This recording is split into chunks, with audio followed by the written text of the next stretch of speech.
you, Randy. You're welcome. Well, you're in for a treat today. This is a short one. You know, as I go through these chapters and I write these sermons, chapters are chapters for a particular reason, and they're usually a very good breaking point. And I can either fit a whole chapter into a sermon, or there's no way I can fit a whole chapter into a sermon. So I kind of find a good breaking point where I think that the story will flow most cohesively. So that's why some sermons are a little bit shorter and some sermons are a little bit longer. If I went strictly by time, I don't think that flow would exist for us, especially when we do series like we do today. This particular chapter is going to talk about peoples, nations, tongues, and kings. That thing that I've been preaching about over and over and over again. John was told, tell them, and we're told, tell them. It hasn't even occurred yet, and our job is still to tell them. The chapter talks about the 144,000 Jewish evangelists, the tribulation saints, the city of Jerusalem, and some things that we haven't talked too much about, and that is those who take the mark of the beast, and a little bit more about Armageddon, and a little bit more about Babylon. So let's start right off this morning with verse 1 of our 14th chapter. And it says, Then I looked, and there before me was the Lamb, standing on Mount Zion, and with him 144,000, who had his name and his father's name written on their foreheads. We're going to call the service this morning. The first thing I want to say is that this marking is not symbolic, it's literal. These 144 have the name of Jesus, have the name of God Father on their foreheads. But I want you to understand this is in the future. And we, each and every single Christian, each and every single person who has accepted Jesus Christ and arguably been baptized, has a mark. And they are marked. You and I are marked by the Holy Spirit. And we belong to God. That is our marking. We may suffer to a point or even suffer a physical death, but we will never, ever, ever, ever perish. And that's something for us to remember and be joyful for. The world has talked much in our lifetimes, has talked much about this Mount Zion. Where is Mount Zion? What is Mount Zion? Mount Zion is Mount Zion that. But I bet if I were to ask the majority of Christians, they probably wouldn't be able to answer where and what is Mount Zion. So I'm going to fill you in today, and you're going to be educated beyond belief. You're going to be able to answer anybody that has this question. Mount Zion was the name of an ancient fortified hill controlled by the Jebusites, Canaanite tribe of the Old Testament. King David captured the hill and took up residence in the fortress at the top. He then built a city around the fortress, which is called by two names, the city of David and Jerusalem. We also know this hill as Temple Mount. If anybody says the name Mount Zion, you will know exactly where this is. Mount Zion is the place where Jesus Christ gave his life for us. It's fitting, I think. Jesus is about to take these 144,000 evangelists to heaven. It's fitting that he meet with them in this place where he gave his life so that they could go to heaven. Mount Zion. Okay, verse 3. And they sang as it were a new song before the throne, before the four beasts, and before the elders. No man could learn that song but the 144,000 which were redeemed from the earth. They're in heaven now, they're before the throne, and I guess the question is, why can't anybody understand this song that they're singing?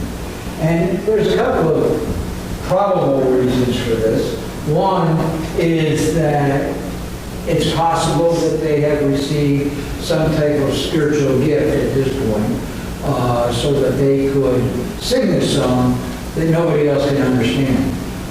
It would be the equivalent of our listening to somebody speak in tongues here on earth. The second thing to consider, though, I think, is all of us, each and every one of us, we sing day in, day out, some of us. We sing in the shower, we sing to the radio, we sing hymns, we sing Christian music, but very few of us actually realize what the author or the composer, what he or she was going through in their life that caused them to write that song. And I think this may be the case of the 144,000. None of us can fully realize what their ministry is going to be like in the first part of the tribulation period. It had to have been horrible. It had to have been the most difficult thing they'd ever done in their life. Even to live in that period would be the worst thing you'd ever want to do. But then to evangelize to a world that doesn't want to be evangelized, even though they were greatly successful. Their success is like our success today. You can have some success here and there. You can abolish that as success here and there. But you realize all the failure that you go through trying to evangelize others. I think that's maybe why you can't understand their song, because you can't understand their experience. Okay, so that takes us to, and 4 and 5, verses 4 and 5, they tell us about the virtues of these 100,000 evangelists. In 4, it says they were virgins. Also in 4, it says they were redeemed from among men, being first fruits to God and to the Lamb. And in 5, it says in their mouth was found no deceit. Well, the first one is highly debatable by Bible experts. Nobody really knows what that means exactly. Some say they will be celibate, or just like a priest is supposed to be celibate. Some say that it means that they will never break their wedding vows. Some say that they will remain unmarried. The more liberals say that they simply will not commit any kind of spiritual fornication by worshiping idols or teaching false doctrines. Nobody knows what it means. It's one of those things that you have in your book of questions when you get to heaven. So, and it really doesn't matter to us what exactly God meant by that. It says they will be redeemed by men, and this simply means that they were bought by the blood of Jesus Christ, just like you and I. That's why they get to go to heaven, because they accepted Jesus Christ. Being the first fruits of God and the Lamb simply means these were the first Jews to be saved during the tribulation period, with much more fruit to follow. And we know that to be true because we know how successful they were in starting revivals and converting people. And so many people that accepted Christ because of it. And it says, and there was found no deceit in their mouths. Simply means that they are going to be faithful to God and clothed in the righteousness of Jesus Christ. So that's all those virtues mean. You sit there and you look at those virtues and you say, well, that's a pretty good person right there. But try to live like that. Hugely difficult. Verse 6. Then I saw another angel flying in the midst of heaven, having the everlasting gospel to preach to those who dwell on the earth and to to eat to every nation, tribe, tongue, and people. Again, we find those four words. Every nation, tribe, tongue, and people. Eventually, you're going to hear of several angels in heaven here in this particular chapter. But I'm wondering if you remember Jesus' words in Matthew when he said this. And this gospel of the kingdom will be preached in all the world as a witness to all the nations. And then the end will come. Every Christian knows that they're here on earth, they accept Jesus Christ, and it's their responsibility to preach the gospel. They know that that's their job. Everybody knows this. But what happens when the church is raptured and the church no longer exists down here on the earth? What happens then to all those people? God will not let His word stop permeating the eyes and the ears and mind and the hearts of every single human being that lives. Every single human being that's on the earth will hear the gospel of Jesus Christ, will have the opportunity to accept Him. He started with 144,000 Jewish evangelists, very, very successful in what they did. The two witnesses, very, very successful in their travels across the world. And now we have angels evangelizing from heaven. And of course, we also have those people who became Christians spreading the good news to other people.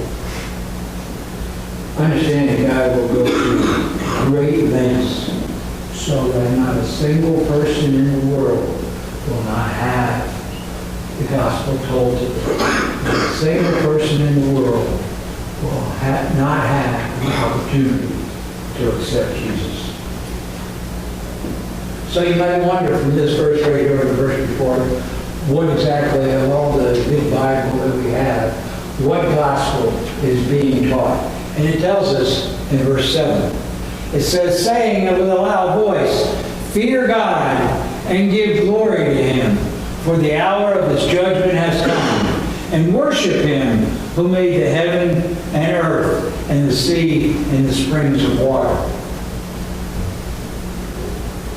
Well, this chapter is still going to talk about Babylon, still going to talk about the mark of the beast, still going to talk about Armageddon and all that sort of thing.